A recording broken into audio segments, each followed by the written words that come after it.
सबके दिल जीते। हंसी तो हार जादू चलावे, देखते देखते मनवा हर ले जावे।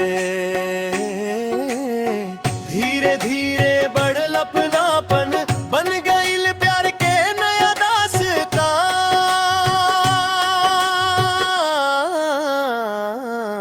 देवराती करेली प्यार, मिलवा में उठे बहार।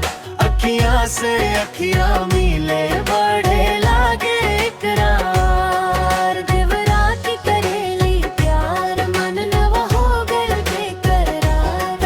तोहरे बिना लागे ना सजनी संसार। सावन के फुहार में भींजत रही, तोहरे सपना में हर रात जियत रही।